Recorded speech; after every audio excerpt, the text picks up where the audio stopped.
Last year, during the lockdown, all of a sudden there was a rage about the Spanish show called Money Heist.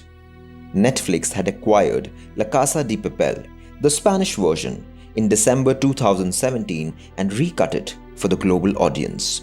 Since then, it has become one of the most watched shows of all time.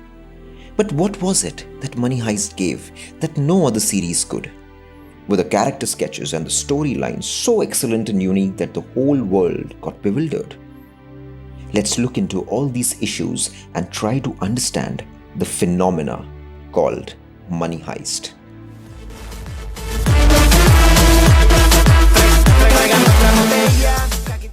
The audio-visual medium can be pretty deceptive at times. You don't know, but you're being played on.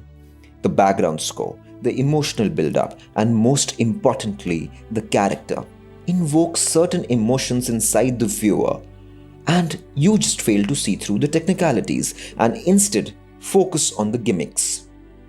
Money Heist follows a very stylized narrative. There are guns, there is glamour, and most importantly, there's a larger-than-life conspiracy. At the helm of affairs stands an imperfectly perfect team. These people are the misfits. They are against an oppressive system. Throughout the narrative, the tone is kept in a way that you never even once feel that they are actually committing a crime. You're made to believe that these robbers are catering to a more significant cause. You presume in a fight against the system, the bad guy is always the system. And then there's a master plan that is too good to be true. For every move, there's a counter move that has already been planned. All the possibilities have been foreseen, and the team is always a step ahead. It is one of its kind robbery, where there is no collateral damage. The team is more empathetic as compared to the system. They care for the general population. These misfits might be brute, crooked, or just tacky at times, but deep down, everybody cares and has a prevailing emotional quotient. I might be saying the most controversial thing ever, but I believe the character of Professor qualifies to become one of the most famous yet linear characters of all time.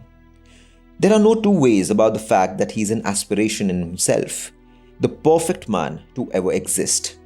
I often end up comparing the character of Professor to that of Walter White from the series Breaking Bad. My problem with Professor's character is not just the monotonous tonality given by the writers, but how one-dimensional the psychological characteristics are created to be. There are no convolutions, which is why it takes that character away from reality. There is no depth in character. I often call it the mirage depth. It is an illusion. To the normal eye, it will seem like the waters are not only dark but profound. But it is not the case in reality. If you see Walter White, you see layers that start peeling off. There's an arc that slowly takes its roots. There are fears, there is insecurity, and a myriad of other psychological behaviors that makes a character worthy of being called somewhat close to reality. The more the detailing, the more it comes closer to life. For me, the character of Professor lacked that detailing. It lacked that 3D touch that is so important for leaving an impact. It arouses your senses and taps into that quintessential alter ego that we all have in common.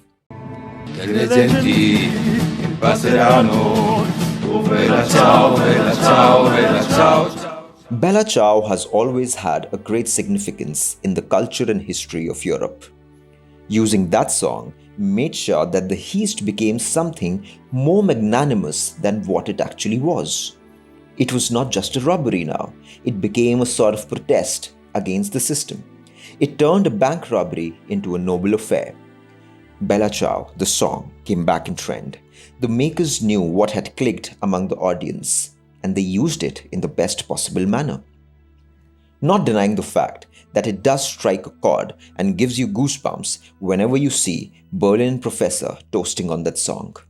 Bella Ciao became a vital tool for providing credibility to the character's actions, which actually were atypical in nature. Money Heist for me would always be like an amazingly well painted wall, with abstract paintings connoting noteworthy philosophies and declaring a rebellion. Still, once you go beyond that wall, you find that the room had nothing more to offer.